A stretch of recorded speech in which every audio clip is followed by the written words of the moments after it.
Market ఉపయార్డును మార్చవద్దని కోరుతూ భద్రాద్రి కొత్తగూడెం జిల్లా జూలూరుపాడు మండల కేంద్రంలోని అమాలీలో నిరసన కార్యక్రమం నిర్వహించారు. విషయం తెలుసుకున్న వైరా నియోజకవర్గ ఎమ్మెల్యే మాలోతు రామదోస్ నాయక్ హమాలీలతో మాట్లాడి మీ సమస్యను పరిష్కారం అయ్యే విధంగా కృషి చేస్తానని హామీ ఇచ్చారు. జూలూరుపాడు మండల కేంద్రంలో శాశ్వత మార్కెట్ యార్డు కోసం కృషి చేస్తామని హామీ ఇచ్చారు. కొనుగోలుదారులు మార్కెట్ యార్డులో విద్యుత్ నిలిపివేశారంటూ ఎమ్మెల్యే దృష్టికి తీసుకురాగా విద్యుత్ ఏఈపై ఆగ్రహం వ్యక్తం చేస్తూ 10 నిమిషాలలో మార్కెట్ యార్డులో విద్యుత్ కలెక్షన్ ఇవ్వాలని ఆదేశించారు.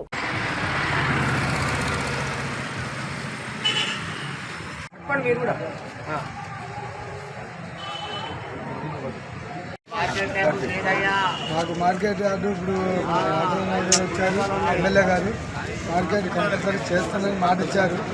వారు ఇచ్చినందుకు మాకు సంతోషంగానే ఉంది. అయితే మాకు మార్కెట్లో ఏ సౌకర్యం లేదు. దుబ్బల దూరంలో మేము ఉంటున్నాం. కనీసం మేము అమాలీకి కాళ్ళెదిగినా చేతులుగానే పట్టించుకునే నాదు లేదు. మార్కెట్ యార్డు మరీ దారుణంగా తయారైంది. మాకు మార్కెట్ యార్డు కావాలని మా అమ్మాలికి క్షేమంగా ఉండాలని మేమందరం భావిస్తున్నాం. అధికారంలోకి రాకపోతే జూలూరుపాడు మండలంలో మార్కెట్ యార్డు రావాల్సిన అవసరం ఉందని చెప్పేసి ఆ రోజు నుంచి మనం ప్రయత్నం చేస్తున్న నేపథ్యంలో ఇవాళ మన ప్రభుత్వం వచ్చింది, మనం శాసనసభ్యులు అయినాం. ఖచ్చితంగా మార్కెట్ యార్డుని ఇక్కడ ఏర్పాటు చేస్తామని చెప్పేసి దాంట్లో పనిచేస్తున్న హమాలులందరికీ కూడా భద్రత కల్పించే దాంట్లో ఈ ప్రభుత్వం చిత్తశుద్ధితో ఉంది.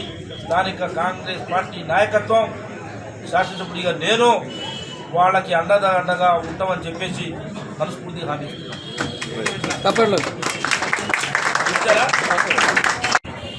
ఇలాంటి వాళ్ళు ఇట్లా ఎంకరేజ్ చేయబట్టే ఓనార్ సమితిలో నాన్ ట్రైబ్స్ ఇబ్బంది పడుతున్నారు.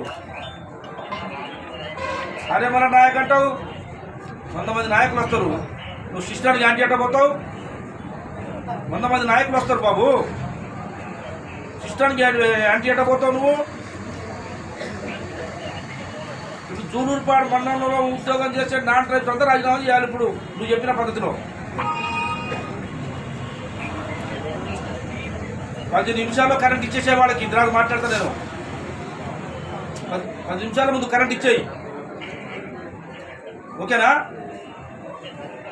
నాకు ఫోన్ ఏమంటే ఫోన్ చేయాలి ఇప్పుడు.